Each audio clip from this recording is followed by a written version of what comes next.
ಸ್ನೇಹಿತರೆ ನಮಸ್ಕಾರ.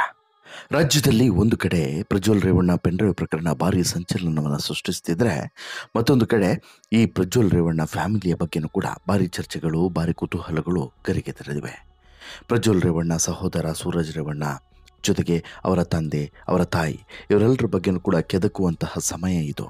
ಅದರಲ್ಲೂ ಕೂಡ ಯಾವಾಗ ಪ್ರಜ್ವಲ್ ರೇವಣ್ಣನ ಅಣ್ಣ ಸೂರಜ್ ರೇವಣ್ಣ ಬಗ್ಗೆ ಮಾಹಿತಿಯನ್ನು ಕಲೆಕ್ಟ್ ಮಾಡ್ತಾ ಹೋದೋ ಆಗ ಸಾಕಷ್ಟು ಅಚ್ಚರಿಯ ಅಂಶಗಳು ಈಗ ಬೆಳಕಿಗೆ ಬಂದಿದ್ದಾವೆ. ವೃತ್ತಿಯಲ್ಲಿ ಡಾಕ್ಟರ್ ಆಗಿರುವಂಥ ಸೂರಜ್ ರೇವಣ್ಣ ವೈದ್ಯ ವೃತ್ತಿಯನ್ನು ಬಿಟ್ಟು ರಾಜಕೀಯಕ್ಕೆ ಬಂದಿದ್ಯಾಕೆ, ರಾಜಕೀಯಕ್ಕೆ ಬಂದರೂ ಕೂಡ ತಮ್ಮ ವೈದ್ಯ ವೃತ್ತಿಯನ್ನು ಬಿಟ್ಟಿದ್ದಾರೋ ಅಥವಾ ಈಗಲೂ ಕೂಡ ಮುಂದುವರೆಸಿದ್ದಾರಾ, ಜೊತೆಗೆ ಅವರು ಓದಿದ್ದೆಲ್ಲಿ, ಪ್ರಮುಖವಾಗಿ ಅವರ ಮದುವೆ ವಿಚಾರಕ್ಕೆ ಸಂಬಂಧಪಟ್ಟಂತೆ ಇರುವಂಥ ಗೊಂದಲ ಏನು, ಅನುಮಾನಗಳೇನು, ಹಾಗೆಯೇ ಅವರ ಮೇಲೆ ಕೇಳಿ ಬಂದಿರುವಂತಹ ಆರೋಪಗಳು, ವಿವಾದಗಳು ಯಾವ್ಯಾವು. ಒಂದು ರೀತಿಯಲ್ಲಿ ಅಜ್ಜ ದೇವೇಗೌಡರನ್ನು ಫಾಲೋ ಮಾಡುವಂಥ ಈ ಸೂರಜ್ ರೇವಣ್ಣ ಒಂದಷ್ಟು ವಿಚಾರಗಳಲ್ಲಿ ರೇವಣ್ಣ ಫ್ಯಾಮಿಲಿಗಿಂತ ಭಿನ್ನ ಅಂತಲೇ ಹೇಳ್ಬೋದು. ಭವಾನಿ ರೇವಣ್ಣ, ಪ್ರಜ್ವಲ್ ರೇವಣ್ಣ ಮತ್ತು HD ರೇವಣ್ಣ ಈ ಮೂವರಿಗಿಂತಲೂ ಕೂಡ ಸೂರಜ್ ರೇವಣ್ಣ ಸಾಕಷ್ಟು ವಿಚಾರಗಳಲ್ಲಿ ಭಿನ್ನ. ಕಡಿಮೆ ಮಾತು ಆಡುವಂಥದ್ದು ತೂಕದ ಮಾತು. ಜನರ ಜೊತೆಗೆ ಬೆರೀತಾರೆ, ಆದರೆ ಎಲ್ಲರ ಜೊತೆಗೂ ಕೂಡ ಬೆರೆಯೋದಿಲ್ಲ. ವೈದ್ಯರಾಗಿ ಕೆಲಸವನ್ನು ಮಾಡಿದ್ದಾರೆ, ಹಾಗೆಯೇ ಜನಸೇವೆಯನ್ನು ಕೂಡ ನಿಲ್ಲಿಸಿಲ್ಲ. ರಾಜಕೀಯವಾಗಿ ಹೆಚ್ಚು ಅನುಭವ ಇಲ್ಲ, ಆದರೆ ಮಾಡಿರುವಂಥ ಕೆಲಸಗಳಲ್ಲಿ ಪರ್ಫೆಕ್ಟ್ ಇದೆ. ಹಾಗೆಯೇ ವಿವಾದಗಳಿಗೇನು ಕೊರತೆ ಇಲ್ಲ, ಮೈ ಮೇಲೆ ಸಾಕಷ್ಟು ವಿವಾದಗಳನ್ನು ಹೇಳ್ಕೊಂಡಿದ್ದಾರೆ, ಒಂದಷ್ಟು ಗೊಂದಲದಲ್ಲೂ ಕೂಡ ಜೀವನವನ್ನು ಸಾಗಿಸ್ತಿದ್ದಾರೆ. ಹೀಗೆ ಸಾಕಷ್ಟು ಪಾಸಿಟಿವ್, ನೆಗೆಟಿವ್ ಎಲ್ಲವೂ ಕೂಡ ಸೂರಜ್ ರೇವಣ್ಣ ಬಗ್ಗೆ ಇದೆ. ಜೊತೆಗೆ ಅವರ ಮದುವೆ ಬಗ್ಗೆ ಸಾಕಷ್ಟು ಪ್ರಶ್ನೆಗಳು ಇದ್ದಾವೆ. ಹಾಗಾದರೆ ಸೂರಜ್ ರೇವಣ್ಣ ಬಗ್ಗೆ ನಿಮಗೆ ಗೊತ್ತಿರೋದಂಥ ಸಾಕಷ್ಟು ಅಂಶಗಳನ್ನು ಇವತ್ತು ನಿಮ್ಮ ಮುಂದೆ ಇಟ್ಟೋಣ. ಅದಕ್ಕಿಂತ ಮುಂಚೆ ನೀವಿನ್ನೂ ಕೂಡ ನಮ್ಮ ಚಾನಲನ್ನು ಸಬ್ಸ್ಕ್ರೈಬ್ ಮಾಡಿಲ್ಲ ಅಂದರೆ ದಯವಿಟ್ಟು ಕೂಡಲೇ ಸಬ್ಸ್ಕ್ರೈಬ್ ಮಾಡಿ ಸ್ನೇಹಿತರೆ. ರೇವಣ್ಣನಿಗೆ ಇಬ್ಬರು ಮಕ್ಕಳು. ಒಬ್ಬರು ಸೂರಜ್ ರೇವಣ್ಣ ಆದರೆ ಮತ್ತೊಬ್ಬರು ಪ್ರಜ್ವಲ್ ರೇವಣ್ಣ. ಇವರ ಕುಟುಂಬದಲ್ಲಿ 4ಕ್ಕೆ 4 ಜನರು ಕೂಡ ರಾಜಕೀಯದಲ್ಲಿ ಸಕ್ರಿಯರಾಗಿ ಇರೋರೆ. ಈಗಾಗಲೇ HD ರೇವಣ್ಣ ಹಾಲಿ ಶಾಸಕರು, ಮಾಜಿ ಸಚಿವರು ಕೂಡ ಆಗಿರೋರು. ಇವರ ಪತ್ನಿ ಭವಾನಿ ರೇವಣ್ಣ ಸಾಕಷ್ಟು ರಾಜಕೀಯವಾಗಿ ಅನುಭವವನ್ನು ಹೊಂದಿರೋರು, ಜಿಲ್ಲಾ ಪಂಚಾಯತಿ ಸದಸ್ಯೆಯಾಗಿದ್ದವರು, MLA ಆಗಬೇಕು ಅಂತ ಹೇಳಿಬಿಟ್ಟು ಕನಸನ್ನು ಕಾಣ್ತಾ ಇರೋರು. ಇನ್ನು ಮೊದಲನೇ ಮಗ ಸೂರಜ್ ರೇವಣ್ಣ ಮಾಜಿ ಶಾಸಕರು ಹೌದು, ಹಾಲಿ ವಿಧಾನ ಪರಿಷತ್ನ ಸದಸ್ಯರು ಕೂಡ ಹೌದು, ಜೊತೆಗೆ ರಾಜಕೀಯವಾಗಿ ಸಕ್ರಿಯವಾಗಿ ತೊಡಗಿಕೊಂಡಿರೋರು ಕೂಡ ಹೌದು. ಇನ್ನು ಎರಡನೇ ಮಗ ಪ್ರಜ್ವಲ್ ರೇವಣ್ಣ ಮೊದಲಿಗೆ ಸಂಸದ ಅಂತ ಹೇಳಿ ನಾವು ಹೇಳಬೇಕು ಅಂತೇಳಿ ಅಂದ್ಕೊಂಡ್ರು ಕೂಡ ಅದು ಹೇಳೋಕ್ಕೆ ಬಾಯಿಯೇ ಬರಲ್ಲ. ಕಾರಣ ಅವರ ಮೇಲೆ ಕೇಳಿ ಬಂದಿರುವಂತಹ ಗಂಭೀರವಾದಂಥ ಆರೋಪ ಮತ್ತು ಅವರು ಮಾಡಿರುವಂತಹ ಅತ್ಯಂತ ಗಲೀಜು ತಿನ್ನುವಂಥ ಕೆಲಸ. ಹೌದು, ಎಷ್ಟು ಗಲೀಜು ತಿನ್ನುವಂಥ ಕೆಲಸವನ್ನು ಈ ಪ್ರಜ್ವಲ್ ರೇವಣ್ಣ ಮಾಡಿದ್ದಾರೆ ಅನ್ನೋದಕ್ಕೆ ಇವತ್ತು ಕದ್ಕೂತಿರೋದೇ ಒಂದೇ ಒಳ್ಳೆಯ ಎಕ್ಸಾಂಪಲ್. ಅಂತಹ ಒಬ್ಬ ಕಡು ನೀಚ ವ್ಯಕ್ತಿ ಅಂತಲೇ ಹೇಳಬಹುದು. ಅಂತಹ ವ್ಯಕ್ತಿ ಈ ಪ್ರಜ್ವಲ್ ರೇವಣ್ಣ, ಜೊತೆಗೆ ಹಾಲಿ ಸಂಸದ. ಈ ಬಾರಿಯೂ ಕೂಡ ಸಂಸದನಾಗಬೇಕು ಅನ್ನುವಂಥ ಕಾರಣಕ್ಕೋಸ್ಕರ ಅಭ್ಯರ್ಥಿ ಆಗಿದ್ದಂತಹ ಈ ಪ್ರಜ್ವಲ್ ರೇವಣ್ಣ ಈ 4ಕ್ಕೆ 4 ಜನರು ಕೂಡ ದೇವೇಗೌಡರ ಕುಟುಂಬದ ಕುಡಿಯಾಗಿ, ಜೊತೆಗೆ ದೇವೇಗೌಡರ ಕುಟುಂಬದ ಮೊದಲನ ಒಂದು ರೀತಿಯಲ್ಲಿ ಎರಡನೇ ಮಗ ಆದರೂ ಕೂಡ ಒಂದು ರೀತಿಯಲ್ಲಿ ಹಿರಿಯ ಮಗನ ಸ್ಥಾನವನ್ನು ನಿಂತು ನಿಭಾಯಿಸ್ಕೊಂಡು ಹೋಗ್ತಿರುವಂತಹ, ರಾಜಕೀಯವನ್ನು ಮುನ್ನಡೆಸ್ಕೊಂಡು ಹೋಗ್ತಿರುವಂಥ ಕುಟುಂಬ. ಕುಮಾರಸ್ವಾಮಿಗೆ ಕಂಪೇರ್ ಮಾಡಿದರೆ ಇವರದ್ದು ಡಿಫ್ರೆಂಟ್ ಅಂತಲೇ ಹೇಳ್ಬೋದು. ಕುಮಾರಸ್ವಾಮಿಯ ಜೀವನವೇ ಬೇರೆ ರೀತಿ, HD ರೇವಣ್ಣನವರ ಜೀವನವೇ ಬೇರೆ ರೀತಿ. ಈಗ ಇವರ ಮೊದಲನೇ ಮಗ ಸೂರಜ್ ರೇವಣ್ಣ ವಿಚಾರವನ್ನು ನೋಡ್ತಾ ಹೋಗೋಣ ಬನ್ನಿ. ಸೂರಜ್ ರೇವಣ್ಣ HD ರೇವಣ್ಣ ಮತ್ತು ಭವಾನಿ ರೇವಣ್ಣನವರ ಮೊದಲ ಮಗ. ಆ್ಯಕ್ಚುಲಿ ಡಾಕ್ಟರ್ ಸೂರಜ್ ರೇವಣ್ಣ ಅಂತೇಳ್ಬಿಟ್ಟು ನಾವು ಇವರನ್ನು ಕರಿಬೇಕು. ಕಾರಣ ಏನಂತ ಹೇಳಿದ್ರೆ, ಇವರು ರಾಜಕೀಯವಾಗಿ ಇವತ್ತು ಹೆಸರನ್ನು ಸಂಪಾದನೆ ಮಾಡ್ತಾ ಇರ್ಬೋದು, ಅಥವಾ ರಾಜಕೀಯ ಪ್ರವೇಶವನ್ನು ಮಾಡಿರ್ಬೋದು, ಏನೇ ಇರ್ಬೋದು. ಆದರೆ ಆರಂಭದಲ್ಲೇ MBBS ಕಂಪ್ಲೀಟ್ ಮಾಡಿ MS ಕೂಡ ಮಾಡಿ ವೈದ್ಯರಾಗಿ ಸೇವೆಯನ್ನು ಸಲ್ಲಿಸ್ತಿದ್ದವರು ನಂತರ ರಾಜಕೀಯಕ್ಕೆ ಬಂದವರು. ಹೀಗಾಗಿ ಇವರಿಗೆ ವೈದ್ಯ ವೃತ್ತಿ ಮೊದಲು, ರಾಜಕೀಯ ನಂತರ ಅನ್ನೋದು ಈಗ ಸ್ಪಷ್ಟವಾಗ್ತಿದೆ. ಸೂರಜ್ ರೇವಣ್ಣ ಹುಟ್ಟಿದ್ದು 1988ರಲ್ಲಿ. ಇವರು ಹುಟ್ಟಿದ್ದು ಹಾಸನದಲ್ಲಿ. ಜನವರಿ 1ನೇ ತಾರೀಕು ಇವರ ಜನನ ಆಗುತ್ತೆ. ತಂದೆ ಮತ್ತು ತಾತನ ಒಂದು ಆಶೀರ್ವಾದ ಸಹಜವಾಗಿ ಮಗನ ಮೇಲೆ ಇರುತ್ತೆ. ಜೊತೆಗೆ ಈ ಮುದ್ದಿನ ಮೊಮ್ಮಗನನ್ನು HD ದೇವೇಗೌಡರು ತುಂಬ ಆಸೆ ಮಾಡಿ ಬೆಳೆಸಿದ್ರು. ಆ ಸಂದರ್ಭದಲ್ಲಿ ದೇವೇಗೌಡರು ಕೂಡ ಹಾಸನದಲ್ಲೇ ಇದ್ದರು. ಹೀಗಾಗಿ ತುಂಬ ಆಸೆ ಮಾಡಿ ಬೆಳೆಸಿದರು. ಈ ತಾತನ ಪ್ರತಿಯೊಂದು ನಡವಳಿಕೆಗಳನ್ನು ಮತ್ತು ತಂದೆಯ ಒಂದೊಂದು ಹೆಜ್ಜೆಗಳನ್ನು ಗಮನಿಸ್ತಾ ದೊಡ್ಡ ಆದವರು ಈ ಸೂರಜ್ ರೇವಣ್ಣ. ರಾಜಕೀಯ ಅನ್ನೋದು ಇವ್ರಿಗೇನು ಹೊಸದೇನಲ್ಲ. ಹುಟ್ಟುವಾಗಲೇ ರಾಜಕಾರಣಿಯ ಮನೆಯಲ್ಲಿ ಹುಟ್ಟಿದ್ರು. ಜೊತೆಗೆ ಬಹುಶಃ ಆಗ ಸಚಿವರು ಕೂಡ ಆಗಿದ್ದರು ಅನಿಸುತ್ತೆ, ಯಾರು ದೇವೇಗೌಡರು. ಹೀಗಾಗಿ ಸಹಜವಾಗಿ ಹೆಚ್ಚು ಜನ ಬರೋರು ಹೋಗೋರು, ದೊಡ್ಡ ದೊಡ್ಡವರು ಬರೋರು ಹೋಗೋರು, ಇವರೆಲ್ಲರನ್ನೂ ಕೂಡ ಚಿಕ್ಕವರಾಗಿದ್ದಾಗಲೇ ನೋಡಿಕೊಂಡು ಅವರ ಜೊತೆ ಆಟ ಆಡಿಕೊಂಡು ಬೆಳೆದವರು ಈ ಸೂರಜ್ ರೇವಣ್ಣ. ಜೊತೆಗೆ ಸೂರಜ್ ರೇವಣ್ಣ ಓದಿನಲ್ಲೂ ಕೂಡ ತುಂಬ ಚುರುಕು. ಅವತ್ತಿನಿಂದನೂ ಕೂಡ ಇದೇ ರೀತಿ ಕಡಿಮೆ ಮಾತು, ಆಡುವಂಥ ಮಾತುಗಳಿಗೆ ತೂಕ ಇರುತ್ತೆ, ಬಟ್ ಕಡಿಮೆ ಮಾತಾಡ್ತಾರೆ, ಒಟ್ಟರಷ್ಟು ಮಾತನಾಡೋದಿಲ್ಲ ಅನ್ನೋದು. ಹಾಗೆಯೇ ಓದೋದರಲ್ಲಿ ತುಂಬ ಟಾಪ್ ಇದ್ದರು. ಪರಿಣಾಮ MBBS ಅನ್ನು ಕೂಡ ಕಂಪ್ಲೀಟ್ ಮಾಡಿದರು. ರಾಜೀವ್ ಗಾಂಧಿ ಯೂನಿವರ್ಸಿಟಿಯಲ್ಲಿ ಇವರು MBBS ಅನ್ನು ಮತ್ತು MS ಅನ್ನು ಕಂಪ್ಲೀಟ್ ಮಾಡ್ತಾರೆ. ಅದಾದ ಬಳಿಕ ಜನರಲ್ ಸರ್ಜನ್ ಆಗಿ ಸೇವೆಯನ್ನು ಕೂಡ ಸಲ್ಲಿಸ್ತಿರ್ತಾರೆ. ವೈದ್ಯರಾಗಿ ಜನರಲ್ ಸರ್ಜನ್ ಆಗಿ ಸೇವೆಯನ್ನು ಕೂಡ ಸಲ್ಲಿಸ್ತಾ ಇರ್ತಾರೆ. ಚುನಾವಣೆಯಿಂದ ರಾಜಕೀಯದಿಂದ ಸ್ವಲ್ಪ ಅಂತರವನ್ನು ಕಾಯ್ದುಕೊಂಡಿರ್ತಾರೆ.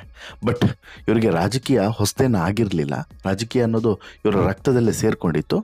ಆಗಾಗ ಅಪ್ಪನ ಪರವಾಗಿಯೋ ಜೊತೆಗೆ ಸಹೋದರನ ಪರವಾಗಿಯೋ ಹೀಗೆ ಚುನಾವಣೆಗಳಲ್ಲಿ ಪ್ರಚಾರ ಮಾಡೋದು, ಹಾಗೆಯೇ ಚಿಕ್ಕ ಇರುವಾಗ ತಾತನ ಪರವಾಗಿ, ಆಮೇಲೆ ಚಿಕ್ಕಪ್ಪನ ಪರವಾಗಿ, ಹೀಗೆ ರಾಜಕೀಯದಲ್ಲಿ ತೊಡಗಿಯೇ ಕೊಳ್ತಿಲ್ಲ ಅಂತಲ್ಲ, ಸ್ವಲ್ಪ ಅಂತರವನ್ನು ಕಾಪಾಡಿಕೊಳ್ತಿದ್ರು. ಬಟ್ ರಾಜಕೀಯದಲ್ಲಿ ಇದ್ದರು. ರಾಜಕೀಯದ ಸಭೆ ಸಮಾರಂಭ ಮತ್ತು ಸಂಘಟನೆ ಇವೆಲ್ಲದರಲ್ಲೂ ಕೂಡ ಇದ್ದರು. JDSನ ಸಕ್ರಿಯ ಕಾರ್ಯಕರ್ತನಾಗಿಯೂ ಕೂಡ ಸೇವೆಯನ್ನು ಸಲ್ಲಿಸ್ತಿದ್ರು ವೈದ್ಯ ವೃತ್ತಿಯ ಜೊತೆಗೆ. ಹಾಗಾದ ಮಾತ್ರಕ್ಕೆ ರಾಜಕೀಯದ ಬಗ್ಗೆ ಇಂಟ್ರೆಸ್ಟ್ ಇರಲಿಲ್ಲ ಅಂತಲ್ಲ, ಇತ್ತು, ಬಟ್ ಅವಕಾಶಗಳು ಸರಿಯಾಗಿ ಕೂಡಿ ಬಂದಿರಲಿಲ್ಲ. ಪರಿಣಾಮ 2019ರಲ್ಲಿ ಪ್ರಜ್ವಲ್ಲು MP ಆಗಿ ಆಯ್ಕೆ ಆಗ್ತಾರೆ ನೋಡಿ. ಆಗಲೂ ಕೂಡ ಈ ಸೂರಜ್ಗೆ ಇಲ್ಲ, ರಾಜಕೀಯ ಬೇಡ ಅನ್ನುವಂಥದ್ದೇ ಇತ್ತು. ಪ್ರಜ್ವಲ್ಲು MP ಆದರೂ ಕೂಡ ಇವರಿಗೆ ನಂತಹ ರಾಜಕೀಯದ ಬಗ್ಗೆ ಹೆಚ್ಚೇನು ಇಂಟ್ರೆಸ್ಟ್ ಇರಲಿಲ್ಲ.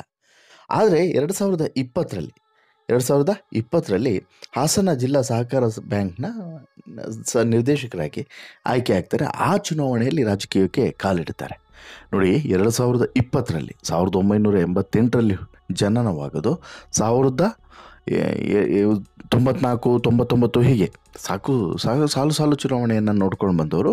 ಕೊನೆಗೆ 2019ರಲ್ಲಿ ಅವರ ಸಹೋದರ ಪ್ರಜ್ವಲ್ ರೇವಣ್ಣ MP ಆಗಿ ಆಯ್ಕೆ ಆಗ್ತಾರೆ. 2020ರಲ್ಲಿ ಇವರು ಸಹಕಾರ ಬ್ಯಾಂಕ್ನ ನಿರ್ದೇಶಕರಾಗಿ ಚುನಾವಣೆ ರಂಗಕ್ಕೆ ಕಾಲಿಡ್ತಾರೆ. ಅಂದರೆ 33ನೇ ವರ್ಷಕ್ಕೆ ಇವರು ವಿಧಾನಸಭೆಯನ್ನು ಕೂಡ ಪ್ರವೇಶ ಮಾಡಬೇಕು ಅಂತ ಹೇಳಿ ಎಲ್ಲರೂ ಅಂದ್ಕೊಂಡಿದ್ರು. ಬಟ್ ಅದು 1 ವರ್ಷ ಲೇಟ್ ಆಗುತ್ತೆ. ಯಾಕಂತ ಹೇಳಿದ್ರೆ 34ನೇ ವಯಸ್ಸಿಗೆ, ಅಂದರೆ 34 ಅದು 2 ವರ್ಷ ಲೇಟ್ ಆಗುತ್ತೆ. ಯಾಕಂತ ಹೇಳಿದ್ರೆ 2022ರ ವಿಧಾನಸಭೆ ಚುನಾವಣೆಗೆ ಹಾಸನವನ್ನು ಇವರು ಪ್ರತಿನಿಧಿಸ್ತಾರೆ ಮತ್ತು ಪ್ರವೇಶವನ್ನು ಪಡೀತಾರೆ.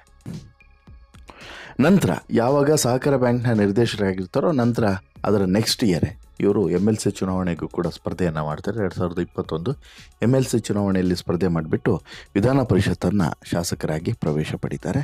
ಇವತ್ತಿಗೂ ಕೂಡ ಹಾಲಿ ವಿಧಾನ ಪರಿಷತ್ ಸದಸ್ಯರಾಗಿ ಸೂರಜ್ ರೇವಣ್ಣ ಇದ್ದಾರೆ. ಇನ್ನು ಇದು ಇವರ ರಾಜಕೀಯ ಜೀವನ. ಆದರೆ ಮದುವೆ ಮತ್ತು ಈ ಖಾಸಗಿ ಜೀವನ ಸಿಕ್ಕಾಪಟ್ಟೆ ಇಂಟ್ರೆಸ್ಟಿಂಗ್ ಆಗಿದೆ, ಸಾಕಷ್ಟು ಗೊಂದಲವೂ ಕೂಡ ಇದೆ. 2018 ಮಾರ್ಚ್ 4ನೇ ತಾರೀಕು ಸೂರಜ್ ರೇವಣ್ಣ ಸಾಗರಿಕಾ ರಮೇಶ್ ಅನ್ನುವಂತಹ ಒಬ್ಬ ಯುವತಿಯನ್ನು ಮದುವೆ ಆಗ್ತಾರೆ. ಇದು ಅರೇಂಜ್ ಮ್ಯಾರೇಜ್ ಆಗಿರುತ್ತೆ. ಎರಡೂ ಕುಟುಂಬವೂ ಕೂಡ ನೋಡಿ ಇಷ್ಟಪಟ್ಟು ನಂತರ ಮಾತುಕತೆಯನ್ನು ನಡೆಸಿ ಆದಂಥ ಅದ್ದೂರಿ ಮದುವೆ. ದೇವೇಗೌಡರ ಮನೆಯ ಮತ್ತು ದೇವೇಗೌಡರ ಮೊಮ್ಮಗನ ಮದುವೆ ಅಂತೇಳಿ ಕೇಳಿದ್ರೆ ನೀವು ಕೇಳಬೇಕಾ? ಅತ್ಯಂತ ಅದ್ದೂರಿಯಾಗಿ ನಡೆಯುವಂಥ ಮದುವೆ ಅದು. ಆ ಮದುವೆಯು ಕೂಡ ಹಾಗೆ ನಡೆಯಿತು ಕೂಡ. ಇವರು ಹಲುವಾಡಿಯವರು, ಯಾರು ರಮೇಶ್ ಇದ್ದಾರಲ್ಲ ಹಲುವಾಡಿಯವರು, ಇವರು ಮದ್ರಾಸ್ನ ಹೈಕೋರ್ಟ್ನಲ್ಲಿ ಜಡ್ಜ್ ಆಗಿ ಕೆಲಸವನ್ನು ಮಾಡ್ತಾಯಿದ್ರು. ಜೊತೆಗೆ ಇವರ ಮದುವೆಯನ್ನು ಅತ್ಯಂತ ಅದ್ಧೂರಿಯಾಗಿ ಮಾಡಲಾಯಿತು. ರಿಸೆಪ್ಷನನ್ನು ಬೆಂಗಳೂರಿನ ಪ್ಯಾಲೇಸ್ ಗ್ರೌಂಡಲ್ಲಿ ಮಾಡಿದರು. ಅವತ್ತಿಗೆ ಒಂದು ಅದ್ಭುತವಾದಂಥ ಮತ್ತು ಅದ್ಧೂರಿಯಾದಂಥ ಮದುವೆ 2018ರಲ್ಲಿ. ಜೊತೆಗೆ ಸಾಕಷ್ಟು ಜನ ಸೆಲೆಬ್ರಿಟೀಸ್ಗಳು ಇವರ ಮದುವೆಗೆ ಬಂದಿದ್ದರು, ಇನ್ಕ್ಲೂಡಿಂಗ್ ಸಿದ್ದರಾಮಯ್ಯ, ಯಡಿಯೂರಪ್ಪ ಸೇರಿದಂತೆ ಸಾಕಷ್ಟು ಜನ ಇವರ ಮದುವೆಗೆ ಬಂದಿದ್ದರು, ಶುಭ ಹಾರೈಸಿ ಹೋಗಿದ್ದರು. ಆದರೆ ಇಂಟ್ರೆಸ್ಟಿಂಗ್ ಏನು ಅಂತ ಹೇಳಿದರೆ, ಇದೇ ಸೂರಜ್ ರೇವಣ್ಣ 2018ರಲ್ಲಿ ಮದುವೆ ಆದರೂ ಕೂಡ 3 ವರ್ಷ ಕಳೆದ ಬಳಿಕ 2021ರಲ್ಲಿ MLC ಚುನಾವಣೆಯ ಒಂದು ನಾಮಪತ್ರವನ್ನು ಸಲ್ಲಿಕೆ ಮಾಡುವಂತಹ ಸಂದರ್ಭದಲ್ಲಿ ಅಫಿಡವಿಟ್ನಲ್ಲಿ ಎಲ್ಲೂ ಕೂಡ ತನ್ನ ಪತ್ನಿಯನ್ನು ಅಥವಾ ಪತ್ನಿಯ ಹೆಸರನ್ನು ಸೇರಿಸಲಿಲ್ಲ. ಅನ್ವಯ ಆಗೋದಿಲ್ಲ ಅಂಥೇಳಿ ಬರೆದು ಅಪ್ಲಿಕೇಶನನ್ನು ಸಬ್ಮಿಟ್ ಮಾಡಿದರು. ಜೊತೆಗೆ ಪತ್ನಿಯ ಹೆಸರೇ ಇಲ್ಲ ಅಂತ ಹೇಳಿದ್ರೆ ಆಕೆಯ ಆಸ್ತಿಯನ್ನು ಎಲ್ಲಿ ನಮೂದು ಮಾಡ್ತಾರಲ್ವ, ಪತ್ನಿ ಇಲ್ಲ, ಅನ್ಮ್ಯಾರಿಡ್ ಅನ್ನೋ ರೀತಿಯಲ್ಲಿ ಒಂದಷ್ಟು ಪಾಯಿಂಟ್ಸ್ಗಳನ್ನು ಫಿಲ್ ಮಾಡಿದರು. ಇದು ಭಾರಿ ವಿವಾದಕ್ಕೆ ಮತ್ತು ಭಾರಿ ಕುತೂಹಲಕ್ಕೂ ಕೂಡ ಕಾರಣ ಆಗಿತ್ತು. ಹಾಗಾದರೆ ಪ್ರಜ್ವಲ್ ರೇವಣ್ಣ ಮದುವೆ ಮುರಿದು ಬಿದ್ದಿದೆಯಾ? ಹೆಂಡತಿ ಪ್ರಜ್ವಲ್ ರೇವಣ್ಣ ಜೊತೆಗೆ ಇಲ್ವಾ? ಅದ್ಯಾವಾಗ ಈ ನಾಮಿನೇಷನ್ ಪತ್ರವನ್ನು ನೋಡಿದ್ರು ಆಗ ಭಾರಿ ಚರ್ಚೆಗಳು ಕೂಡ ನಡೆದಿತ್ತು. ಈ ಅಪ್ಲಿಕೇಶನು, ಅಫಿಡವಿಟ್ಟು ಎಲ್ಲವನ್ನು ಕೂಡ ಗಮನಿಸಿದವರು ಇಲ್ಲಿ ಸೂರಜ್ ರೇವಣ್ಣ ದೊಡ್ಡದೊಂದು ಎಡವಟ್ಟು ಮಾಡಿದ್ದಾರೆ ಅಥವಾ ಸೂರಜ್ ರೇವಣ್ಣ ಜೀವನದಲ್ಲಿ ದೊಡ್ಡದೊಂದು ಎಡವಟ್ಟು ನಡೆದು ಹೋಗಿದೆ ಅನ್ನೋದು ಹೊರಗಡೆ ಜಗತ್ತಿಗೆ ಗೊತ್ತಾಗುತ್ತೆ. ಅದೇ ಸೂರಜ್ ರೇವಣ್ಣನಿಂದ ಪತ್ನಿ ದೂರ ಆಗಿದ್ದಾಳ ಅನ್ನುವಂಥ ಅನುಮಾನ. ಹೌದು, ನೀವು ಅಫಿಡವಿಟ್ನಲ್ಲಾದರೂ ನೋಡಿ, ಅಪ್ಲಿಕೇಶನ್ನಲ್ಲಾದರೂ ನೋಡಿ, ಪತ್ನಿಯ ಹೆಸರೇ ಉಲ್ಲೇಖ ಆಗಿರಲಿಲ್ಲ. ಸೂರಜ್ ರೇವಣ್ಣ ಇಲ್ಲಿ ಪತ್ನಿ ಮತ್ತು ಅವರ ಕಾಲಮ್ನೆಲ್ಲ ಎದುರುಗಡೆ ಅನ್ವಯ ಆಗೋದಿಲ್ಲ ಅಂತೇಳಿ ಅಷ್ಟೇ ಫಿಲ್ ಮಾಡಿದರು. ಅವರ ಹೆಸರು, ವಿಳಾಸ ಮತ್ತು ಮತ್ತೊಂದು ಏನೂ ಕೂಡ ಫಿಲ್ ಮಾಡಿಲ್ಲ. ಜೊತೆಗೆ ಅವರ ಬ್ಯಾಂಕ್ ಡೀಟೇಲ್ಸ್ ಆಗಲಿ ಯಾವುದನ್ನು ಕೂಡ ಕೊಟ್ಟಿಲ್ಲ.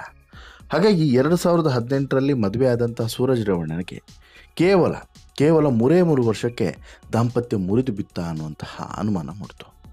ಸಹಜವಾಗಿ ಇಲ್ಲಿ ಸೂರಜ್ ರೇವಣ್ಣ ಮೇಲೆ ಸಾಕಷ್ಟು ನಂಬಿಕೆಗಳಿತ್ತು. ಸೂರಜ್ ರೇವಣ್ಣ ಮೇಲೆ ಒಂದು ವಿಶೇಷವಾದಂತಹ ಒಳ್ಳೆ ಹುಡುಗ, ಆಮೇಲೆ ದಾಂಪತ್ಯ ಇರ್ಬೋದು, ಇನ್ನೊಂದು ಇರ್ಬೋದು, ಮತ್ತೊಂದು ಇರ್ಬೋದು, ಒಳ್ಳೆ ಡಿಗ್ನಿಟಿ ಇರುವಂಥ ಯುವಕ. ಹಾಗಾಗಿ ಆ ರೀತಿಯೆಲ್ಲ ಏನೂ ಆಗಲಿಕ್ಕಿಲ್ಲ ಅನ್ನುವಂಥ ನಂಬಿಕೆ ಸಾಕಷ್ಟು ಜನರಲ್ಲಿತ್ತು. ಬಟ್ ಯಾವಾಗ ಈ MLC ಚುನಾವಣೆಯ ಅಪ್ಲಿಕೇಶನ್ ನೋಡಿದ್ರು ಎಲ್ರಿಗೂ ಕೂಡ ಶಾಕ್ ಆಯಿತು. ಅಲ್ಲಿಗೆ ಸೂರಜ್ ರೇವಣ್ಣ ಪತ್ನಿಯ ಜೊತೆಗೆ ಇಲ್ಲ ಅನ್ನೋದು ಕ್ಲಿಯರ್ ಆಗಿತ್ತು. ಪತ್ನಿ ಮತ್ತು ಸೂರಜ್ ರೇವಣ್ಣ ದೂರ ಆಗಿದ್ದಾರೆ. ಸೂರಜ್ ರೇವಣ್ಣ ಒಂಟಿಯಾಗಿ ಜೀವನವನ್ನು ಸಾಗಿಸ್ತಿದ್ದಾರೆ ತಂದೆ ತಾಯಿಯ ಜೊತೆಗೆ ಅನ್ನೋದು ಗೊತ್ತಾಯಿತು. ಆದರೆ ಎಲ್ಲೂ ಕೂಡ ಈ ಸಂಬಂಧ FIR ಆಗಲಿ ಅಥವಾ ಕೋರ್ಟ್ನಲ್ಲಿ ಕೇಸ್ ಆಗಲಿ ಮತ್ತೊಂದು ಆಗಲಿ ದಾಖಲಾಗಿಲ್ಲ ಅನ್ನೋದನ್ನು ಕೂಡ ಗಮನಿಸಬೇಕು. ಮ್ಯೂಚುವಲ್ ಆಗಿ ಇವರಿಬ್ಬರು ಕೂಡ ದೂರ ಆಗಿದ್ದಾರೆ ಅನ್ನುವಂಥದ್ದನ್ನು ಕೆಲವರು ಹೇಳ್ತಾ ಇದ್ದರೆ, ಇಲ್ಲ ಹಾಗೇನು ಇಲ್ಲ ಅಂತಲೂ ಕೂಡ ಒಂದಷ್ಟು ಜನ ವಾದ ಮಾಡಿದ್ದಾರೆ. ಯಾಕಂತ ಹೇಳಿದರೆ ಇದ್ರ ಬಗ್ಗೆ ಹೆಚ್ಚು ಪ್ರಚಾರ ಇಲ್ಲ ನೋಡಿ, ಈ ಕಾರಣಕ್ಕೋಸ್ಕರ. ಹೀಗಾಗಿ ಸಾಗರಿಕಾ ರಮೇಶ್ ಅವರಿಂದ ಈ ಸೂರಜ್ ರೇವಣ್ಣ ದೂರ ಆಗಿದ್ದಾರೆ, ಒಂದು ರೀತಿಯಲ್ಲಿ ಒಂಟಿಯಾಗಿ ಜೀವನವನ್ನು ಸಾಗಿಸ್ತಿದ್ದಾರೆ ಅನ್ನುವಂತಹ ಮಾತುಗಳು ಕೇಳಿ ಬರ್ತಿದ್ದಾವೆ. ಬಟ್ ಇದರ ಸತ್ಯಾಸತ್ಯತೆ ಗೊತ್ತಿಲ್ಲ. ಇನ್ನು 2021ರಲ್ಲಿ ಆಸ್ತಿಯನ್ನು ಘೋಷಣೆ ಮಾಡಿದಂಥ ಸಂದರ್ಭದಲ್ಲೂ ಕೂಡ ತಮ್ಮ ಆಸ್ತಿಯನ್ನು ಘೋಷಣೆ ಮಾಡಿದ್ದಾರೆ, ತಮ್ಮ ಪತ್ನಿಯ ಆಸ್ತಿಯನ್ನು ಘೋಷಣೆ ಮಾಡಿಲ್ಲ. ಹೆಚ್ಚು ಇನ್ಕಮ್ ಇಲ್ಲ, ಅದು ಇದು ಅಂತ ಏನಿರ್ಬೋದು, ಬಟ್ ಅಲ್ಲಿ ಪತ್ನಿಯ ಹೆಸರನ್ನೇ ಫಿಲ್ ಮಾಡಿಲ್ಲ ಅಂದರೆ ಹೇಗೆ ಈ ಆಸ್ತಿ ಘೋಷಣೆಯನ್ನು ಮಾಡೋಕ್ಕೆ ಸಾಧ್ಯ ಅಲ್ವಾ? ಒಂದು ರೀತಿಯಲ್ಲಿ ಸಂಬಂಧವೇ ಇಲ್ಲ ಅನ್ನೋ ರೀತಿಯಲ್ಲಿ ಆಯಿತು. 2021ರ ಮಾಹಿತಿಯ ಪ್ರಕಾರ ಈ ಸೂರಜ್ ರೇವಣ್ಣ ಆಸ್ತಿಯ ಮೌಲ್ಯ 65 ಕೋಟಿ ರೂಪಾಯಿ. ಇದರಲ್ಲಿ 14 ಕೋಟಿಗೂ ಹೆಚ್ಚು ಸಾಲ ಇದೆ ಅಂತೇಳಿ ಹೇಳ್ತಾರೆ. ಮತ್ತು ಇವರ ಹೆಸರಲ್ಲಿ ಟ್ರಾಕ್ಟರ್ ಬಿಟ್ಟರೆ ಬೇರೆ ಏನೂ ಇಲ್ಲವಂತೆ, ಬೇರೆ ಯಾವ ವೆಹಿಕಲ್ ಕೂಡ ಇಲ್ಲ. 1 kg ಬೆಳ್ಳಿ ಇದೆ, 1 kg ಅಷ್ಟು, ಒಂದು 18 kg ಅಷ್ಟು ಬೆಳ್ಳಿ ಇದೆ, 1 kg ಅಷ್ಟು ಚಿನ್ನ ಇದೆಯಂತೆ. ಆದಾಯದ ಮೂಲ ಕೃಷಿ, ಇನ್ವೆಸ್ಟ್ಮೆಂಟ್ ರಿಟರ್ನ್ಸು ಮತ್ತು ಬೇರೆ ಉದ್ಯಮಗಳು ಅಂತಲೂ ಕೂಡ ಇವರು ತೋರಿಸ್ಕೊಳ್ತಾರೆ. ಇವರ ವ್ಯಕ್ತಿತ್ವ ಒಂದು ರೀತಿಯಲ್ಲಿ ವಿಚಿತ್ರ ಮತ್ತು ವಿಶೇಷ. ಕಡಿಮೆ ಮಾತು, ಆದರೆ ಮಾತು ಆಡಿದರೆ ಸ್ವಲ್ಪ ತೂಕದ ಮಾತು. ಹಾಗೆಯೇ ಸಾಕಷ್ಟು ವಿವಾದಗಳಲ್ಲಿ ಇವರ ಹೆಸರು ಆಗಾಗ ತಳುಕು ಹಾಕಿಕೊಂಡ್ರು ಕೂಡ ಅದನ್ನು ನಿಭಾಯಿಸೋದರಲ್ಲಿ ಯಶಸ್ವಿಯಾಗಿದ್ದವರು. ಜೊತೆಗೆ ತಾಯಿಯ ವಿವಾದ ಬಂದಾಗಲೂ ಕೂಡ, ತಾಯಿಯ 2-3 ವಿವಾದಗಳಲ್ಲೂ ಕೂಡ ಇವರೇ ಮುಂದೆ ನಿಂತು ಕ್ಷಮೆಯನ್ನು ಕೇಳಿ ಒಂದು ರೀತಿಯಲ್ಲಿ ವಿವಾದವನ್ನು ತಿಳಿ ಮಾಡಿದಂಥವ್ರು ಈ ಸೂರಜ್ ರೇವಣ್ಣ. ಇನ್ನು ಈ ಸಹೋದರ ತಮ್ಮನ ಈ ವಿಡಿಯೋಗಳ ಬಗ್ಗೆ, ಪೆಂಡ್ರೈವ್ ಬಗ್ಗೆ ಮುಂಚೆನೇ ಮಾಹಿತಿಯನ್ನು ಪಡೆದಿದ್ದಂತಹ ಈ ಸೂರಜ್ ರೇವಣ್ಣ DK ಶಿವಕುಮಾರ್ ಬಳಿ ಹೋಗಿಬಿಟ್ಟು ಮನವಿಯನ್ನು ಮಾಡಿಕೊಂಡಿದ್ರು ಜನವರಿಯಲ್ಲಿ ಅನ್ನುವಂಥ ಮಾತಿದೆ. ಆದರೆ ಇದ್ರ ಬಗ್ಗೆ ನಾವು ಚರ್ಚೆ ಮಾಡಿರಲಿಲ್ಲ ಅಂತಲೂ ಕೂಡ ಸ್ಪಷ್ಟನೆಯನ್ನು ಕೊಟ್ಟಿದ್ದರು. ಅದೇನೇ ಇದ್ರೂ ಕೂಡ ಪ್ರಜ್ವಲ್ ರೇವಣ್ಣ ಈ ಇಡೀ ರೇವಣ್ಣನವರ ಫ್ಯಾಮಿಲಿಯಲ್ಲೇ ಡಿಫ್ರೆಂಟಾಗಿ ಕಾಣುವಂಥ ವ್ಯಕ್ತಿ. ಕಡಿಮೆ ಮಾತಾದರೂ ಕೂಡ ತುಂಬ ತೂಕದ ಮಾತನ್ನು ಆಡುವಂಥ ವ್ಯಕ್ತಿ ಅಂತಲೇ ಹೇಳ್ಬೋದು. ಹೀಗಾಗಿ ಒಂದು ರೀತಿಯಲ್ಲಿ ಇದು ಈ ಸೂರಜ್ ರೇವಣ್ಣನಿಗೆ ಪ್ಲಸ್ಸು ಕೂಡ ಹೌದು ಮತ್ತು ಒಂದು ರೀತಿಯಲ್ಲಿ ನೆಗೆಟಿವ್ ಕೂಡ ಹೌದು. ಓವರಾಲ್ ಆಗಿ ಸೂರಜ್ ರೇವಣ್ಣ ಬಗ್ಗೆ ನಿಮ್ಮ ಅಭಿಪ್ರಾಯ ಏನು? ನಿಮಗೇನು ಅನ್ನಿಸ್ತು? ಇವರ ಜೀವನ ಮತ್ತು ಜೀವನದ ಈ ಕಹಾನಿಗಳನ್ನು ಕೇಳಿದಾಗ ನಿಮಗೇನು ಅನ್ನಿಸ್ತು? ದಯವಿಟ್ಟು ಕಮೆಂಟ್ ಮಾಡಿ ತಿಳಿಸಿ. ಜೊತೆಗೆ ಈ ಸ್ಟೋರಿ ಇಷ್ಟ ಆಯಿತು ಅಂತ ಹೇಳಿದ್ರೆ ಲೈಕ್ ಮಾಡಿ, ಶೇರ್ ಮಾಡಿ, ಚಾನಲ್ಗೆ ಸಬ್ಸ್ಕ್ರೈಬ್ ಆಗೋದನ್ನು ಮರಿಬೇಡಿ. ಧನ್ಯವಾದ.